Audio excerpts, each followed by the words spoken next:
दूसरे चरण का मतदान जारी है, किस तरह से देखते हैं इस दूसरे चरण को आप? लोकतंत्र में हमारे लिए विशेष अवसर है और सभी मतदाता भाइयों बहनों से मैं अपील करता हूं कि वो लोकतंत्र के इस उत्सव में अपनी सहभागिता करें, मतदान करें। और भारतीय जनता पार्टी का एक कार्यकर्ता पूरे चुनाव कैंपेन अभियान में हम लोगों ने अपने एजेंडे के साथ, अपने कार्यक्रम, अपने अभियानों के साथ और सरकार का जो मुद्दे पर हम लोग चुनाव लड़ रहे हैं, डेवलपमेंट के, भारत को विकसित राष्ट्र बनाने के संकल्प के साथ माननीय प्रधानमंत्री जी और माननीय मुख्यमंत्री जी, हमारे सभी वरिष्ठ लोग लगातार जनता के बीच में हैं। तो मेरा बार बार यही आग्रह है कि इस लोकतंत्र के उत्सव में सबको अपनी सहभागिता निभानी चाहिए, क्योंकि हमारे एक वोट बैंक में ताकत है और उस ताकत के आधार पर ही आपने देखा होगा 10 वर्षों में जिस प्रकार से एक बदलता हुआ उत्तर प्रदेश और बदलता हुआ भारत हम सबके सामने है।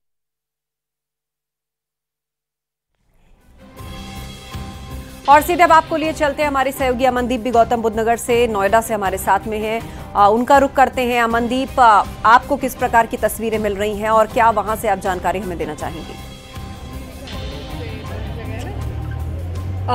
बिल्कुल आस्था, देखिए लोगों से बातचीत करते हैं। हालांकि जो वोटिंग परसेंटेज रहा है वो अभी तक का काफी ज्यादा अच्छा रहा है, 36% अभी तक वोटिंग परसेंटेज रहा। ये 1 बजे तक का आंकड़ा हम बता रहे हैं। और साथ ही सुबह से ही लोगों के पहुंचने का सिलसिला जारी है। हालांकि टेम्परेचर बहुत ज्यादा है, गर्मी है, धूप है, लेकिन उसके बावजूद भी न सिर्फ महिलाएं बल्कि युवा और साथ ही जो पुरुष वोटर्स हैं वो भी बड़ी संख्या में पहुंच रहे हैं और अपना वोट कास्ट कर रहे हैं। मेरे साथ में कुछ महिलाएं हैं, वोट कास्ट करके आई हैं आप जी।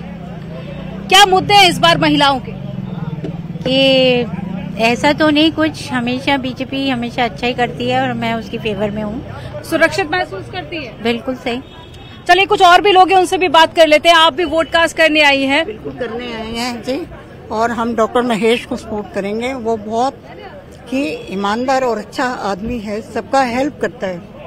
मुद्दे क्या है इस बार? विकास आप देख रही हैं, महिलाओं की सुरक्षा, विकास, मुद्दा विकास का है, रोजगार का है, वो देख रहे हैं। और हमें उम्मीद है कि बाद में भी ऐसे ही होगा। मतलब जो विकास चल रहा है यही कंटिन्यू करेगा, ये खत्म नहीं होगा। चलिए कुछ और भी लोग हैं, उनसे भी बातचीत करते हैं। आंटी, आप भी वोट कास्ट करके आइए, जरा दिखाइए स्याही। क्या मुद्दे हैं इस बार यहाँ के? डॉक्टर साहब के काम से खुश हैं? डॉक्टर साहब तो कभी आते ही नहीं, पूछने भी नहीं, पता भी नहीं कि आते हैं या नहीं आते, नाराज कुछ भी नहीं होता। अच्छा, आपने वोट कास्ट किया तो क्या आपके दिमाग में मुद्दे थे उस वक्त? क्या सोचकर? ये था कि वहाँ के ये भाई डॉक्टर हैं, इस हॉस्पिटल चलाते हैं, इस मारे देना है उनको ही वोट, वैसे कोई। चलिए कुछ युवा भी हमारे साथ में हैं, आप लोगों ने भी वोट कास्ट किया है क्या? जरा इधर आइए, इधर आइए। क्या मुद्दे हैं युवाओं के इस बार जी? आप लोगों ने क्या सोच के वोट किया है? सोचा है कि हमको बहुत अच्छा विकास चाहिए और ऐसा नेता चाहिए, बहुत अच्छा नेता चाहिए हमें। अभी जो मौजूदा सांसद है यहाँ से डॉक्टर महेश शर्मा, उनके काम से खुश हैं? बहुत अच्छा काम कर रहे हैं, चारों तरफ रोड बनवाते हैं, हर चीज, हर जगह चीज साफ सफाई रहती है। मोदी सरकार है तो बहुत अच्छी सरकार है। ठीक है, आपके क्या मुद्दे? राष्ट्रवाद, डेवलपमेंट, दैट्स इट। ठीक है, तो चलिए विकास के मुद्दों पर यहाँ पर कई लोगों से मेरी बातचीत हुई है जो कि कह रहे हैं कि विकास के मुद्दे पर वोट कर रहे हैं। और जो मौजूदा सांसद है डॉक्टर महेश शर्मा, उनके कामों से भी काफी ज्यादा संतुष्ट नजर आ रहे हैं। कुछ खास मेहमान हमारे साथ में जुड़ गए हैं। हरीश चंद्र श्रीवास्तव जी जुड़ गए हैं, भारतीय जनता पार्टी से प्रवक्ता है, सर बहुत स्वागत है आपका। अरविंद जयतिलक जी जुड़ गए हैं, राजनीतिक विश्लेषक हैं, आपका भी बहुत स्वागत है। सबसे पहले हरीश जी, आप ही के साथ में मैं शुरुआत करूंगी इस चर्चा की।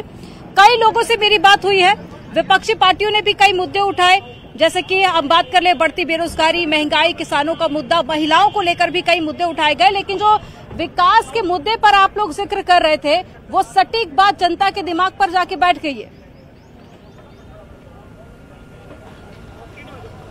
निश्चित रूप से, जैसा कि मैं सुन रहा था, आप जिन लोगों से बात कर रही थी वो लगातार ये बात कह रहे थे कि मोदी सरकार से कोई अच्छी सरकार नहीं, विकास बहुत अच्छा हो रहा है, कानून व्यवस्था बहुत अच्छी है। तो लोगों की बेहतरी के लिए जो सरकार काम कर रही है, जैसा हमारी लीडरशिप की प्रतिबद्धता जनता जनार्दन के प्रति पूरी तरह से आप महसूस कर रही हैं, तो जनता जनार्दन की ये प्रसन्नता, उनकी संतुष्टि जो कार्य सरकार कर रही है, यही हमारी थाती है और इसी को लेकर के हम जनता जनार्दन के बीच में है। और यही कारण है कि जनता जनार्दन इतनी मजबूती के साथ भारतीय जनता पार्टी के यशस्वी नेतृत्व को पूरी ताकत के साथ उनके प्रति अपनी ताकत दे रही है। ठीक है सर, लेकिन आज जिन 8 सीटों पर वोटिंग हो रही है उनमें से पिछली बार अगर 2019 की मैं बात करूं तो 7 सीटें बीजेपी ने जीत दर्ज की थी। एक सीट जो अमरोहा सीट है उस पे बीएसपी का कब्जा रहा। इस बार अमरोहा सीट को लेकर क्या रणनीति है? आप कह रहे हैं कि 80 में से 80 सीटें जीतेंगे, तो अमरोहा सीट अगर जीतते हैं तो उसका क्या कुछ आधार आप देख रहे हैं? हमारी एक ही रणनीति है, सबका साथ, सबका विकास, सबका विश्वास और सबका प्रयास।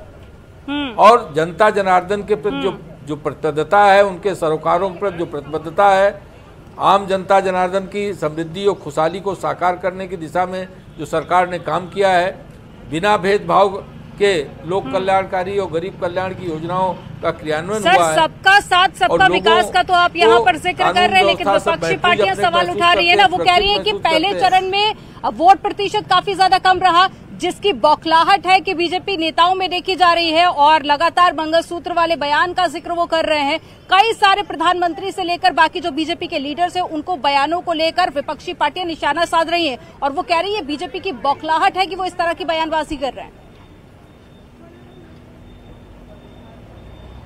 नहीं, बौखलाहट तो आपने कल देखी होगी राहुल गांधी की, कि माननीय प्रधानमंत्री जी के लिए किस तरह के शब्दों का प्रयोग कर रहे थे। बौखलाहट में तो विपक्ष है, क्योंकि वो लंबे समय से वो उसको लग रहा है कि भारतीय जनता पार्टी सत्ता में है तो इसका जो कार्य है उससे जनता जनार्दन खुश है और जनता जनार्दन की खुशहाली और समृद्धि लगातार साकार हो रही है, उनको अवसर नहीं मिलने वाला है। इसलिए कुछ न कुछ हिडन एजेंडा लेकर के आते हैं, जिनको बेनकाब करना हमारा काम है, हमारा धर्म भी है और कर्तव्य भी है कि हम जो विपक्षी दल जो हिडन एजेंडा लेके आ रहे हैं इस देश के सामाजिक ताने बाने को वो गड़बड़ करना चाहते हैं, जात पात की और तुष्टीकरण की राजनीति को लेकर के छिन्न भिन्न करना चाहते हैं सामाजिक ताने बाने को, उसको हम बेनकाब करें और जनता को यही आरोप तो विपक्षी पार्टियां आप पर लगा रही हैं। वो कह रहे हैं तुष्टीकरण की राजनीति कर रहे हैं, ध्रुवीकरण करने की कोशिश कर रहे हैं, विकास को कहीं रोड़ा बन सके। लेकिन सर, अगर विकास के मुद्दे पर इतना भरोसा था बीजेपी को, तो अब पहले चरण की वोटिंग के बाद में इस तरह की बयानबाजी क्यों? ये सवाल है विपक्षी पार्टियों के मन में। लेकिन आप मुझे बताइए, जब कर्नाटक में पिछड़े वर्ग के आरक्षण को काट करके वो मुस्लिम समाज को आरक्षण देने का काम किया, संवैधानिक व्यवस्था में जब उन्होंने सेंध लगाया, तो आखिर वो बात हमारी तो जिम्मेदारी बनती है, जिम्मेदार राजनीतिक दल के नाते कि हम उसको जनता जनार्दन के बीच में लावें, क्योंकि कांग्रेस पार्टी की प्रारंभ से ही जात पात की कूड़ा भाग की राजनीति रही, बांटो और राज करो की राजनीति रही। तो भारतीय जनता पार्टी जब सबको साथ लेके चलती है तो पूरी स्पष्टता के साथ अगर विपक्षी दल कहीं गड़बड़ कर रहे हैं तो उसको हमको जनता के बीच लाना हमारी जिम्मेदारी है।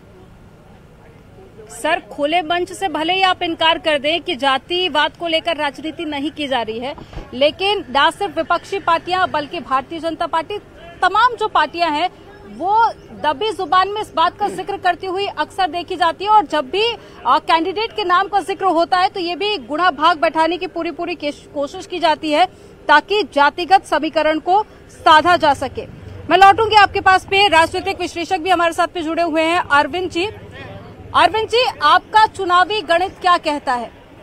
कौन सी पार्टी को इस बार बढ़त मिलने वाली है? क्योंकि तमाम राजनीतिक पार्टियों के अलग अलग मुद्दे हैं, विपक्षी पार्टियां साथ में भी आई, इंडी गठबंधन बनाया, एक तरफ एनडीए है, यानी कि दोनों समीकरण अगर हम देखें तो एनडीए में भी कुछ विपक्षी पार्टियां जो है वो शामिल हुई हैं, इंडी गठबंधन भी बना, तो यानी कि एनडीए और इंडिया दोनों के इस बार कह सकते हैं कि अग्नि परीक्षा होने वाली है। आपका चुनावी गणित क्या कहता है?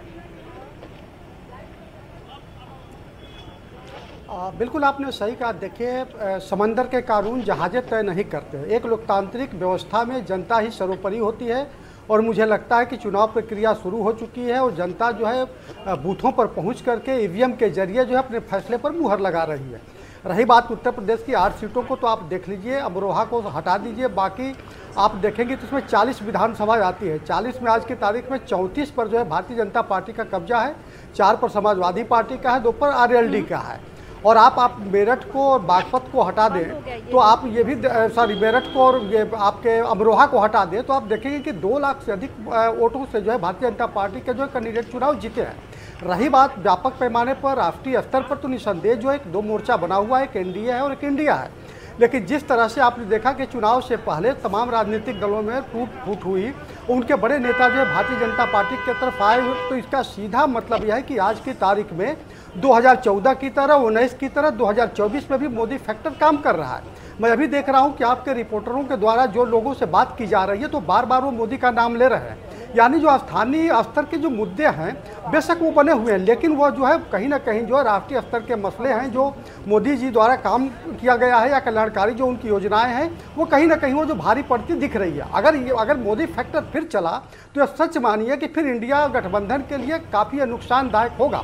और जैसा कि दूसरे चरण में जिस तरह भारतीय जनता पार्टी पूरी आक्रामकता के साथ इंडिया गठबंधन पर बिफरती हुई दिख रही है और ऐसे मुद्दों को उठा रही है जो जनता की भावनाओं से जुड़े हुए हैं, जैसा कि कहा जा रहा है कि आपके मंगलसूत्र को छीन लिया जाएगा, आपकी संपत्ति को छीन लिया जाएगा, किसी और को दे दिया जाएगा।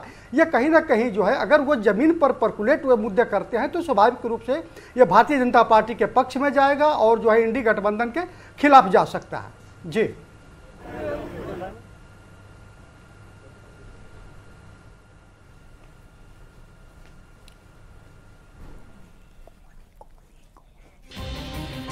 तो तस्वीरें हम आपको दिखा रहे हैं किस तरह मतदान चल रहा है और बीजेपी प्रवक्ता हरीश चंद्र श्रीवास्तव जी हमारे बीच में। हरीश चंद्र जी, दूसरे चरण को लेकर जिस तरीके से चुनाव प्रचार हुआ, एक तरफ एनडीए का अलायंस हो और दूसरी तरफ विपक्षी गठबंधन हो, दोनों ही तरफ से बहुत से मुद्दों को उठाया गया, लेकिन तुष्टीकरण की बात कहीं ना कहीं जरूर निकल करके सामने आई। आरोप प्रत्यारोप तुष्टीकरण का दोनों ही ओर से एक दूसरे पर है, लेकिन यह बात तो सत्य है कि आप बयानों को उठाकर देखें तो दूसरे चरण में मुद्दों से ज्यादा इन्हीं सबका बोलबाला रहा।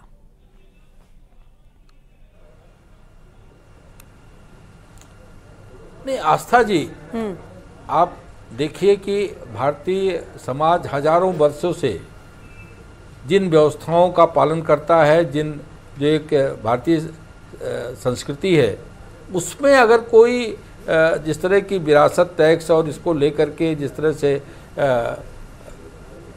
कांग्रेस पार्टी का जो उनकी मंशा है और जिस तरह से राहुल जी एक्सरे की बात और संपत्ति सर्वे की बात और तरह तरह की वो उनका घोषणा पत्र में जो उनके एजेंडे में है, तो भारतीय जनता पार्टी उनकी योजनाओं से और जो उनके छुपे एजेंडे हैं, जो मनमोहन सिंह जी की अगर उनको बयानों को रिकॉल कीजिए और आज का जो उनका एजेंडा है उसको देखिए तो एकदम स्पष्ट है।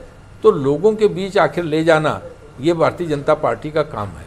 और जहाँ तक सवाल है कि जातीय जब प्रत्याशी तय किए जाते हैं तो जातीय और सामाजिक समीकरण देखे जाते हैं, तो लोकतंत्र है, लोकतंत्र में सबको प्रतिनिधित्व देना, सबको सत्ता शासन में भागीदारी देना और सबको वो सम्मान मिले, यह हमारी जिम्मेदारी है। तो समाज के सभी जाति वर्ग समूह के लोगों को प्रतिनिधित्व मिले, वो सत्ता शासन में भागीदार हों, वो देश के निर्णय में भागीदार हों, तो यह सुनिश्चित करना भी भारतीय जनता पार्टी अपनी जिम्मेदारी समझती है। लेकिन भारतीय जनता पार्टी जात पात को लेकर के राजनीति नहीं करती, बल्कि उन सभी वर्ग जात के लोगों को सबको प्रतिनिधित्व मिले, उनको सम्मान मिले और जो लोकतंत्र की जो मूल आत्मा है वो साकार हो, इस दिशा में जरूर काम करती है।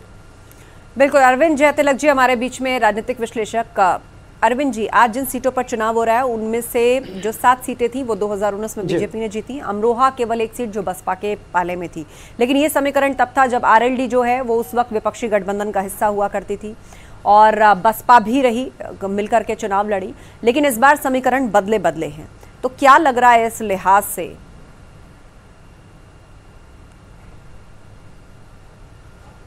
बिल्कुल आस्था जी, आपने सही कहा। देखिए 2019 का जो चुनाव था, सोशल इक्वेशन के जरिए आप देखिए तो उतना बड़ा जो है जाति समीकरण के हिसाब से या कम्युनिटी के जुड़ाव के हिसाब से कभी भारत में उस तरह का गठबंधन नहीं हुआ। और उसका नतीजा क्या निकला कि उन गठबंधन के बावजूद भी जनता जो है जहां उसको लगा कि बेहतर मतलब हमारा मत जो है जाना चाहिए, बेहतर पार्टी को मिलना चाहिए, और आपने देखा कि किस तरह भारतीय जनता पार्टी उत्तर प्रदेश में बढ़त बना ली। और मेरा मानना है कि आज तक 1952 के प्रथम आम चुनाव से लेकर आज तक जिस पार्टी ने उत्तर प्रदेश में 50 से अधिक सीटें जीती है वही जो है दिल्ली सल्तनत पर वो काबिज हुई है। दूसरी महत्वपूर्ण बात कि जिन 8 सीटों पर चुनाव हो रहा है, आप देख लीजिए, अधिकांश सीटों पर अगर 2014 के आंकड़ों को देखेंगे तो लगभग जो है 2.5 से 3 लाख तक, और इस बार भी आप मेरठ को और ये बागपत को हटा दीजिए, अमरोहा को हटा दीजिए, तो 2 लाख से लेकर के 5-5 लाख वोट तक जो है अंतर से चुनाव भारतीय जनता पार्टी जीती है। आरएलडी के साथ आने से पश्चिमी उत्तर प्रदेश में जो एक किसान आंदोलन के दौरान जो है जाटों की एक नाराजगी थी, कहीं ना कहीं वो कम हुआ है। दूसरी चीज़ यह कि जो बहुजन समाज पार्टी है अकेले चुनाव लड़ रही है, और अमरोहा सीट की जहाँ तक बात की जाए तो वहाँ देखिए बहुजन समाज पार्टी जो है दानिश अली को हराने के लिए मुजाहिद हुसैन को खड़ा किया, उनकी पूरी कोशिश है कि किसी भी कीमत पे चुनाव हार जाए। तो कुल मिलाकर के जो अंदर खाने में विपक्ष के बीच जो एक टकराव है, कहीं ना कहीं जो है वो भारतीय जनता पार्टी को फायदे देने की स्थिति में है। और दूसरी महत्वपूर्ण सबसे बड़ी बात जो है कि आज की तारीख में जो है देश की जनता क्या सोच रही है, क्या देश की जनता स्थानीय स्तर पे अगर वोट मतदान करती तो निसंदेह जो है भारतीय जनता पार्टी के खिलाफ जाता, क्योंकि एंटी इनकम्बेंसी होती ही है, और जो 10 साल तक जो पार्टी सत्ता में बनी रहती है तो स्वाभाविक रूप से उसके खिलाफ जो एक अंडर करंट चलता है। लेकिन आज भी अगर जो है बहुतायत लोग जो है अगर मोदी फैक्टर के कारण अगर वोट दे रहे हैं, या उनको जो है ये मान करके चल रहे हैं कि पूरे देश का जो है वो पूरे विश्व में परचम लहराए हैं या उनसे बेहतर कोई नेता नहीं है, और विपक्ष में भी कुछ ऐसी बयानबाजी की जा रही है जो उनके खुद खिलाफ जा रही है, तो स्वाभाविक रूप से भारतीय जनता पार्टी उसका लाभ उठाती हुई साफ दिख रही है। आस्था जी।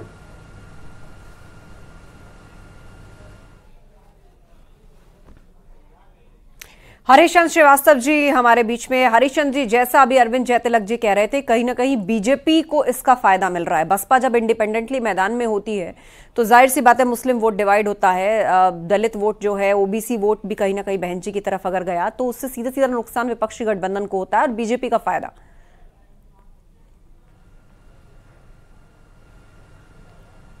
देखिए, अब इसको तो जब तक परिणाम ना आ जाए किस फैक्टर का फ़ायदा मिला, लेकिन मुझे तो भारतीय जनता पार्टी जिन मुद्दों को लेके काम करती है, हम विपक्षी दल को सामने रख करके कोई रणनीति भारतीय जनता पार्टी नहीं बनाती, न विपक्षी दल को सामने रख करके अपने प्रत्याशी उतारती है, न इस बात के लिए भारतीय जनता पार्टी सोचती है कि बसपा या सपा या डिवीजन ऑफ वोट्स होगा उसका लाभ भारतीय जनता पार्टी को मिलेगा।